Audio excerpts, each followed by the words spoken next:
This is the Ted Wallachin Podcast.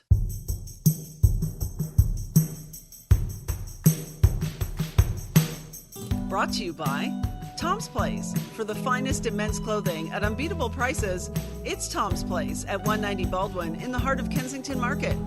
Tom's Place will suit you. And Halenda's, the meat people. Enjoy their award-winning products at selected Metro, Sobeys, Fortinos, and Foodland locations. Halenda's, the way sausage should taste. And now, here's Ted. He is known as the man who saves you money at the pump. My special guest this week is President of Canadians for Affordable Energy, Dan McTeague. It's good to see you again. How are you? I'm fantastic, Ted. Great to hear from you. Good to see you there. Now, before we get into what you're doing now, let's talk about you spent 18 years in Ottawa as an MP. During that period of time, how much of that affected where your headset is right now in terms of affordable energy and your concerns? I mean, I know that you were instrumental in pushing through major reforms along with some of your colleagues. Is that what is it? Because some people think that you're just the guy who watches out for the price of gas, but there's way more to it than that.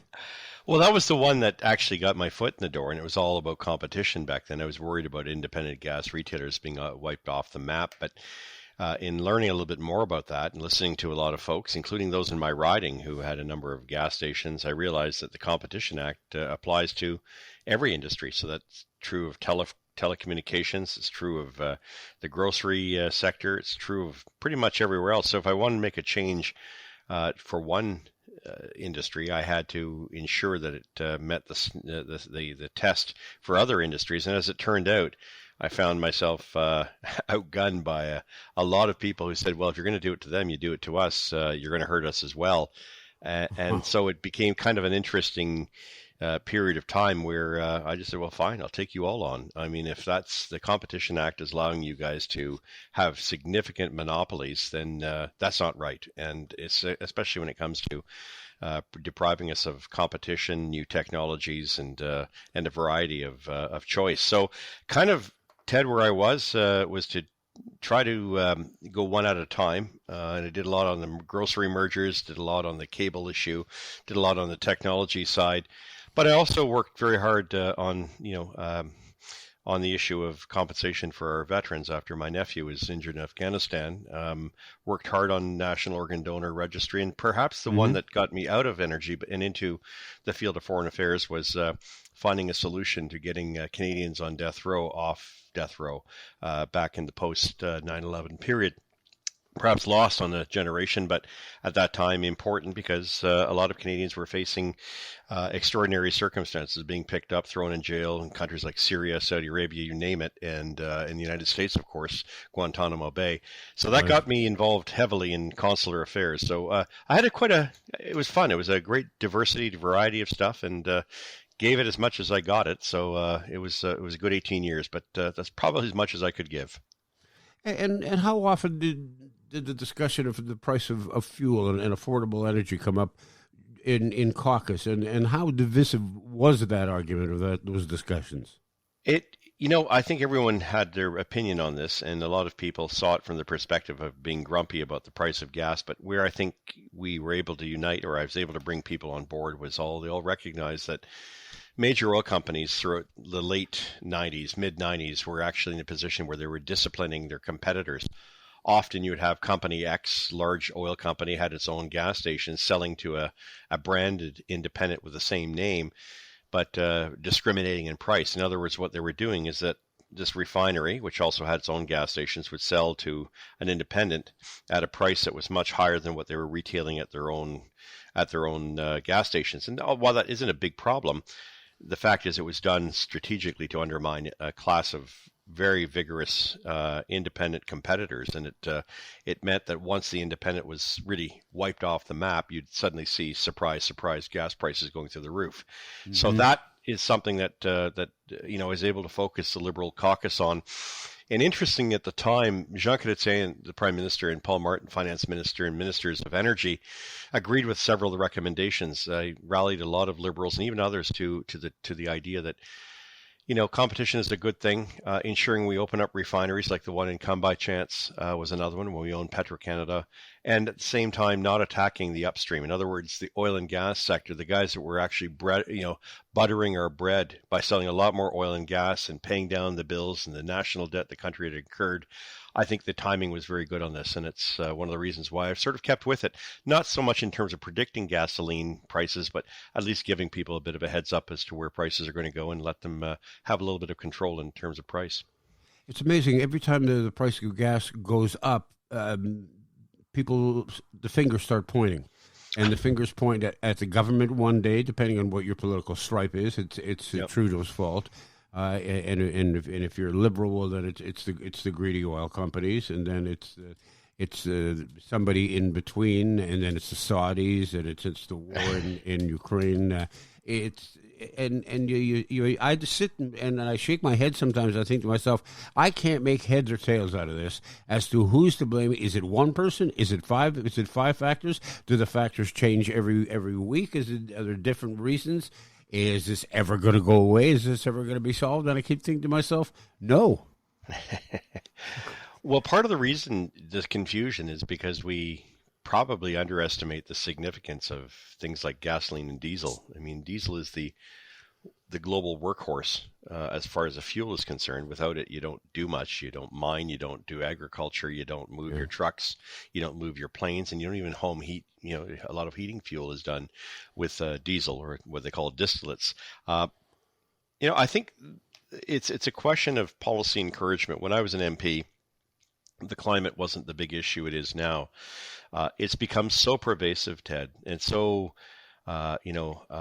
monopolizing in terms of all the issues that we've now set ourselves onto this belief that we could somehow do away with natural gas and oil. Just wish it away, block pipelines, stop using it. But that might have been true during the period of COVID when there was lockdowns. We couldn't get to work. We had to stay where we were. But it's not true now. And the world is using a lot more of these products, and countries like Canada, with extraordinarily large reserves, are not stepping up to the plate, especially to help countries like Europe that have unfortunately painted themselves into a corner, relying on one supplier, Russia in particular, for a good amount of its natural gas and oil. Some people believe that the day will come when everyone's driving an electric car and everything's hydropowered, and we won't have to worry about fossil fuels. But to me, it seems as though without fossil fuels, much of that manufacturing to get us to that point can't happen. It won't happen. No, and of course, if we consider what's involved in making those products, as much as they're a fun ride, the reality is that they take a significant amount of energy to produce, and that energy isn't going to be done by solar panels and windmills. They're being done by the heft of coal, whether it's the rare earth mineral extractions or diesel or gasoline. So, I guess I look at the whole life cycle. If everyone wants to look at pollutants and carbon in particular, take those two as an example. I challenge people to come out and tell me that, you can't just pick one molecule and pick and choose what you think is green and, trendy. You have to look at the whole picture. And a lot of internal combustion engines right now use SIP fuel. I know I have one. I have a 2021 Ford Escape hybrid. Not just the cost, but I will put that up against any electric vehicle and say to you that it'll take about 20 years for that EV to catch up to the efficiency. The fact this thing is very good on fuel, and the fact it can be 100% recycled. It'll take a long time for an EV to catch up to that. But that's not to prove one or another. I think we need both. But I think it's a false flag for us to say EVs are environmentally right. Anything else is not good. I think reality, Ted, is starting to bite consumers, and I think the world is waking up to the idea that we want this transition. There's nothing wrong with the want, but pushing it to say, well, we're going to ban fossil fuels, we're going to ban internal combustion engines, we're going to ban anything that isn't electric or done by solar or done by biomass, which is really the burning of trees to get energy, or by a windmill, I think is short-sighted. To say the least, is going to lead the world to certain poverty and a real step backwards in terms of our progress as a civilization. This heat wave that we've experienced here in Ontario over the last little while, and you hear warnings saying, listen, be careful with your consumption of electricity because we're putting ourselves in a position where we're going to be facing brownouts, where suddenly the power is just going to go completely. I'm thinking, well, if that's true, what if everybody was driving an electric car right now? Yeah, where is that power going to come from? Well, we're not new to this game of renewables. I mean, we built nuclear fleets in the province of Ontario long before it was trendy and cool in the 1960s, and we made Ontario a very attractive place in which to invest because our abundance of energy provided us significant benefits and advantages over all jurisdictions in North America. Lowest rates, lowest commercial rates, lowest residential rates for a period of 30 to 40 years. And I know I'm biased, of course, because my old riding was Pickering, and those nukes came into effect as the first operational commercial nuclear reactors in North America back in 60. They began in 66, were producing energy by 1970. We've also had hydroelectric energy long before it was trendy and cool down in Niagara Falls. Many of our grid using the Tesla technology at the time, truly Tesla's technology, provided us another advantage. So, if we continue down this road of saying, all right, we can shut down the nuclear, we can shut down coal, which we've done, and now, ridiculously, can you believe that we have 30 municipalities saying, oh, let's just get rid of our natural gas backup plants? You shut down Pickering, you're going to be left with the need to ensure that you at least have a fleet of natural gas to back it up. Otherwise, you have no energy. And people say, well, wait, McTeague, you can get it from Quebec. I want to tell you that from January 15th until March 15th, the coldest months of the year, Quebec was importing energy from Ontario, not the other way around. So you now have 30 municipalities. I won't name them all. Toronto, Hamilton, my cottage area, Selwyn, Ontario, Woolwich, Kitchener, coming out and saying, oh, let's get rid of all the natural gas because because of its carbon footprint. Europe has just made a decision. Nuclear and natural gas are transitional. We need them. And so I think Ontario and some of our politicians at the low level really need to smarten up because what they're asking for isn't just, trading away something that the rest of the world would give their right arm for. It's almost guaranteeing us energy poverty, which is leading to the kind of inflation and prices that many people can't afford, including at the grocery checkout. But when you say the word nuclear, it frightens people because they immediately start thinking Chernobyl, 3 Mile Island. Yeah, Fukushima. Look, and there is that, but I mean, we've been able to maintain and contain and do a damn good job at it for the past 60 years in Ontario. And there are new technologies, small, reactors being considered that could be more portable. Certainly better than burning diesel, and certainly better than trying to say you can get a battery up in the Arctic and watch what happens to it. By the way, Ted, battery technology is not there, and it may not be there for generations to come. And that's not a sop against battery storage and the idea that we can do we don't need diesel generators in the far north and remote places.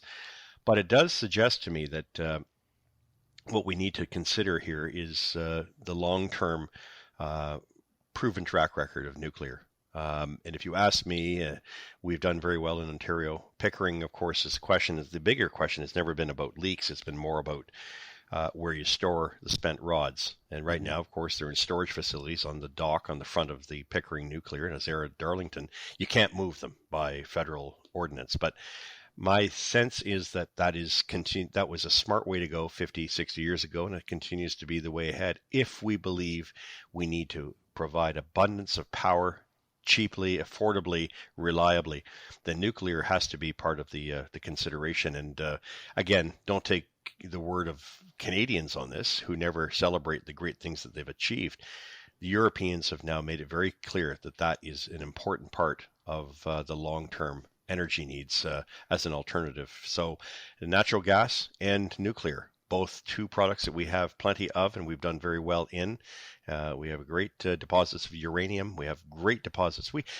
Ted, if tomorrow no other country produced natural gas, Canada has enough natural gas to supply the world for the next 200 years. 200 years. So I'm not saying we should rest on our laurels. But we're a country that does things responsibly and reasonably and affordably, and we shouldn't be trading away or throwing the baby out with the bathwater, as so many of the narrative is in this country, to really dump on the great things that we've accomplished, including cleaner forms of energy, which we did long before it was cool. Dan McTeague is my guest. He's the president of Canadians for Affordable Energy. You look around at some of the alternatives, solar, wind. To me, wind doesn't make a lot of sense, because at the time when we need the electricity, the energy the most, is during the hot months, and during the hot months is when we don't get wind. Solar seems to be make a lot more sense to me than wind. And these turbines have come up, and now there's a lot of complaints about what that could be doing to the ecology and to the environment. Yeah, look, I think the jury is actually returning on some of these things. It's not lost on me. Windmills don't turn when there's no wind and when you need them the most. Look at what happened to Britain. Look what happened to Europe. Solar panels made in China. I can assure you, not with the greatest environmental stewardship in mind. Yeah, and of course they're not recyclable. What do you do with the blades of those large windmills when you're finished? What do you do with the photovoltaics? What do you do with the panels? You throw them in the ground, or there isn't really that option. And that option may very well come at some point down the road. But let's talk about the dispatchability. Well, big word, dispatch. It means the ability to readily come online and provide energy in an instant, so that the public, to a large extent, isn't disrupted as it was in 2003 when the grid went down, or in 1999, or for some people just a couple of weeks ago when we saw what happens when electrification of places where I am, Peterborough and Ottawa, went down with that sudden windstorm, that derecho, whatever they're calling it. That to me suggests that we need to continue to have a diversity, an eclectic variety, call it what you will, a lot of options in terms of our energy, not put all our eggs in one basket. And I think that's the problem with net zero and electrification, is they're saying, let's make 80% of Canada electric. Well, you know what? It's not new to us. We've done some of that, but I think we have to make sure that we also have alternatives and backups. And that word dispatchability is critical, because when the wind ain't blowing and the sun ain't shining, and you've decided not to, and you've foregone oil and gas, unless you got a country like Russia you want to rely on, as Germany is doing, you've painted yourselves into a very serious corner. Why is there a reluctance to be open-minded about these kinds of things? The concept of cherry picking, because it reminds me a lot of the way we look at healthcare in this country. That we think that there are some people who believe that this is the greatest healthcare system in the world. Others believe, listen, there are things that we can do to make it better. Why don't we look around and see what's going on in the world and cherry pick and say, well, look, that works well here, that works well. Let's take this, like that. Take this. Let's take this, and the same with our energy policy. Why are some people reluctant to do that? We've taken it for granted, Ted. The same way fiscally, I mean, we spent a lot of time as politicians in the 1990s trying to figure out a way to get the debt of this country and the house in order. That's been lost on a generation that thinks, well, no problem. Let the good times roll. Governments are going to grow debt, and the growth in the economy will be greater than that, or so the assumption is. Same for energy. I think Canadians have actually taken the position that it's no big deal. You can go out and create the James Bay project. You can create the big Manic projects. You can't do those anymore, and that we would have cheap, abundant energy forever. As we have singularly gone about our business of killing 17 LNG projects in this country, 17. Only one's actually started to make its way through, the Coastal GasLink into Kitimat.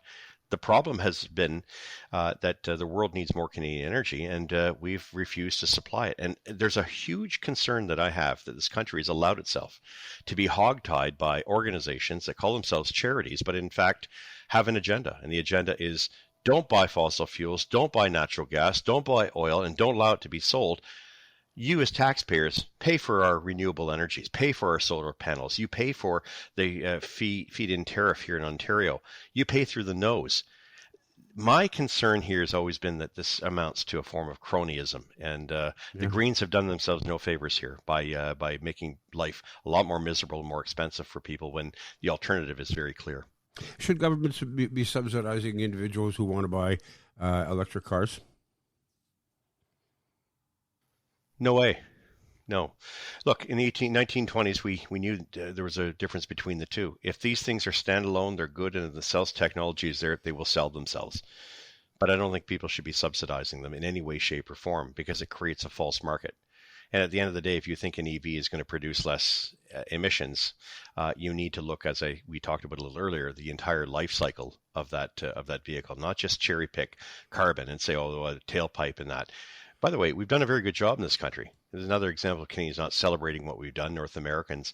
You compare a car that was built in the 1970s and the emissions from that vehicle versus one that's built today, it would take 40 cars to replicate. And I say 40, not 440 cars to replicate. It would take, you can do with 40 cars brand new built today what one car did in the 1970s as far as belching out emissions. So I think we're hitting a point of scientific inflection where we're saying we're doing as much as we can. We're doing much more efficiently with a 3-cylinder engine, which we used to do with an 8-cylinder. Mm-hmm. I think we're getting it right. Again, we're not celebrating that, but we believe that, going to EVs. EVs take your polymers, your resins, your production to make them, your processing for making them, your refining for making them. All of these things require an intense amount of energy, carbon, and those things should be considered in the cost of doing a Tesla, not to mention fat, grotesque subsidies, because as I see it, if it takes subsidies to buy them, subsidies to manufacture them, subsidies to build out the infrastructure for charging, when are we going to eventually accept that there has to be some kind of accountability? You can only subsidize for so long before there's nothing to subsidize with. Well, there's no environmental benefit now, is there? No. I mean, think about it. No. Those folks that drive those things thinking they're doing good by the environment. I talk to many of them. And by the way, Ted, I pull no punches here. I'm all for new technology. And I think hybrid is the way to go. Perhaps plug-in electric vehicles that run also on gasoline, given the nature of our economy. And I look at my little Ford Escape and I say, in the winter, I get 9.5 liters to 9.5 liters to 100 kilometers. In the summer, I'm down to 6. Batteries can't withstand the cold of Canada, and so. Look, we can talk about that until we're blue in the face, but the reality is that I think we have to be more pragmatic. We have to be practical in terms of how we approach new technologies. They will come, but they're not going to come in anytime soon. And having politicians arbitrarily write, in the sand, no more internal combustion engines after 2030 or 2035 is fundamentally dishonest, fantastic, and it's beyond comprehension because they obviously demonstrate that they have no understanding. I worked, by the way, PR for Toyota prior to being elected as a member of parliament. They brought out the Tsunami, that is the Prius today. 30 years on, that technology is still being improved, and it's extraordinarily efficient. And I think that, even if we were to ban every internal combustion engine around the world, you're still going to use oil and gas because you use it for just about everything else. It is pervasive, like it or not, including the device that allows you and I to talk today. When people go to fill up their tanks, some people are skeptical to go to some of the pioneers and the smaller chains because they've been told by people that that's a lesser grade of gasoline, which is why it's cheaper. How much truth is there to that? Zero. They're all bought from the same 3 major companies. You're either buying it from Suncor, which is Petro-Canada, Imperial here in Ontario, or you're buying it from Shell. And sometimes you might be getting some in from Valero, which comes in from Saint-Romuald, just outside of Quebec City, the big Jean Gaulin plant there. So all of it is the same product you have there. Now they can say, well, they have a little bit of... It's instructional. Watch these trucks as they go to tank farms, or there's one here off of where I'm out in Oakville here, Burloak and QEW. If you go down there, watch as they go through. They stop in their little plaza and they put in their 5 liters or whatever. You can see it from the top, and then they go get their fuel, or they get their fuel first, put in their whiz bang elements or additives. And that's the only difference. It's all the same gasoline, and there's no difference. Now, there could be issues with gas stations having older tanks and things. But Right, you know right. what? For most gas stations, having leaky tanks isn't smart because it really screws up their inventories, and they can't really run an inventory. It's all done automatically. When they're down to a certain level, an immediate message is sent out to the head office. We need a shipment of gasoline. So fooling around with inventories or having problems with leaky tanks is not just environmentally stupid. It doesn't make a lot of economic sense for most gas stations either. Ted Wallachin returns in a moment.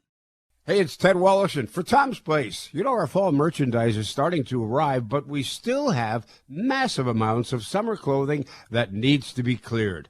Blowout sale prices on virtually everything, like Cohen suits, regularly $650, now $399 each, or 3 for $1,000. Plus, beautiful sports jackets and designer dress pants, 50% off. Check out our deals throughout the store with huge savings off our already below retail prices.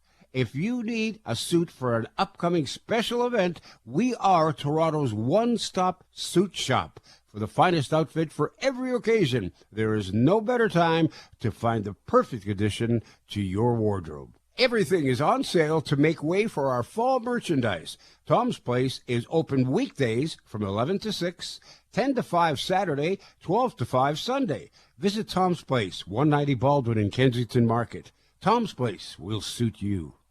Now back to Ted Wallachin. Dan McTeague is my guest. He's the president of the Canadians for Affordable Energy. What's the difference between winter gas and summer gas? Well, a lot, but the simple answer is butane in the winter, alkylates in the summer. You're going to say, well, what's that? Well, anybody who used an old Ronson lighter will know that butane lights up real nice, even in the cold. Yeah. And you want that in the cold. You don't want that when it's hot.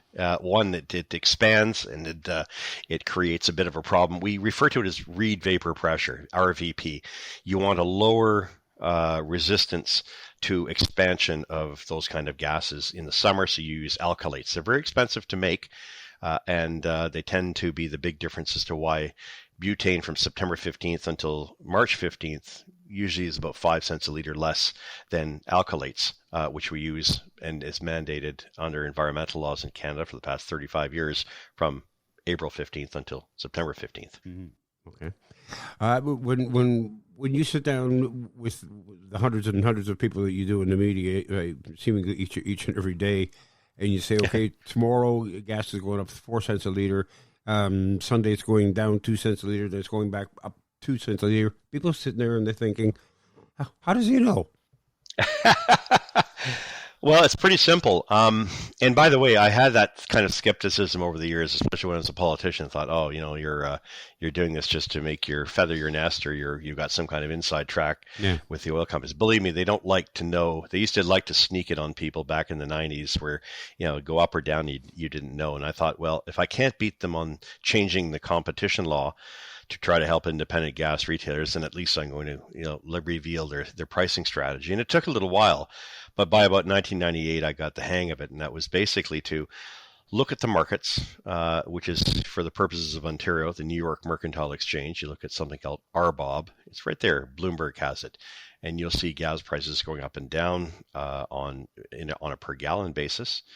You simply multiply that by the value of the Canadian dollar, which is about a 120. I just wrote 128.87, and then you divide it by 3.78541. There's nothing weird about this. It's pretty simple.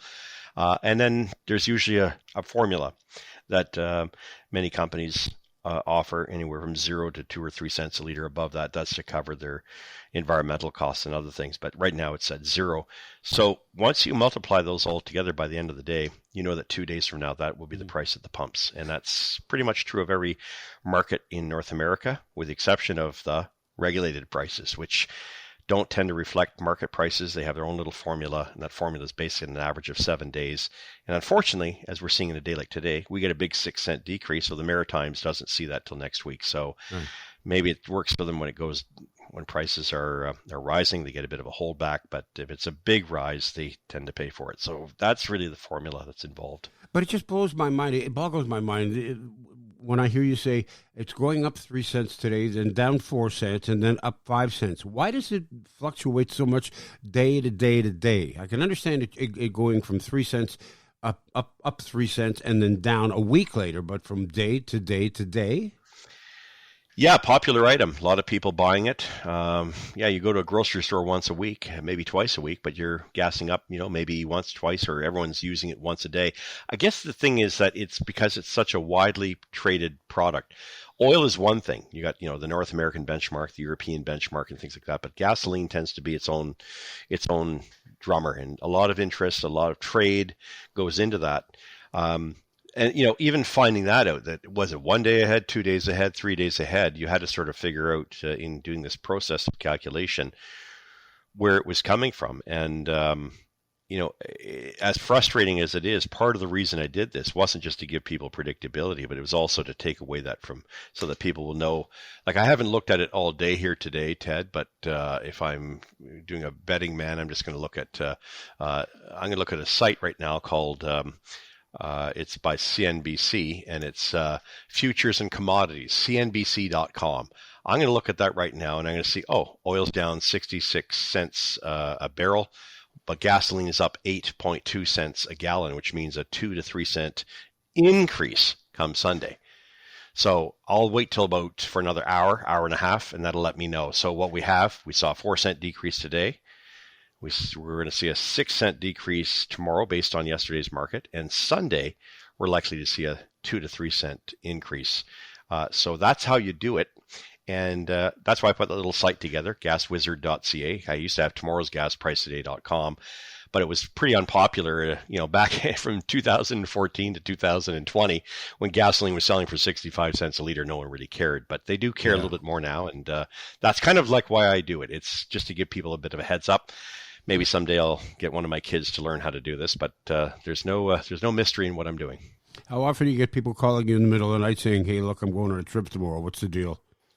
Oh, my mom does it all the time. Yeah, mom's still alive and kicking up in Peterborough, and she often asks me, should I gas up today or tomorrow? She just has a little 4-cylinder Journey, a good little car, very reliable for her. And but yeah, look, people want to save a little bit of money, and on a day like today, where it's down 4 and 6, that's 10 cents on 60 liters. That's $6. My guess here, Ted, is that, and it's worked out well, is that if you can save people $200 or $300 a year, they're going to listen to you. I try not to be political, but it's kind of hard to do that, especially on Twitter, where you have to really tell people what's going on and pull no punches. I was a Liberal MP for 18 years.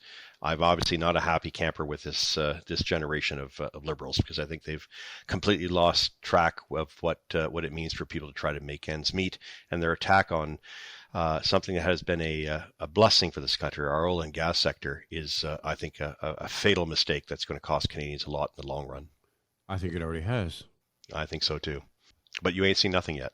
Yeah. What do you see? What are you foreseeing for the rest of this year, if you can forecast that far in advance? Yeah, look, here's why I say it's going to get worse. The Canadian dollar is not responding. We used to have the advantage of being the petrodollar. Every commodity that we consume in Canada is priced in U.S. dollars, whether it's made here or not. So, in the days when we had $100 oil and the Canadian dollar was on par with the U.S. greenback, that was fine. But today it takes 128.8987 cents to buy a U.S. dollar. That adds 36 cents a liter to the price of gasoline. That's adding about 20% to the cost of bread. Yeah. It's adding 25% to the cost of lumber. It's adding 30% to the cost of clothing.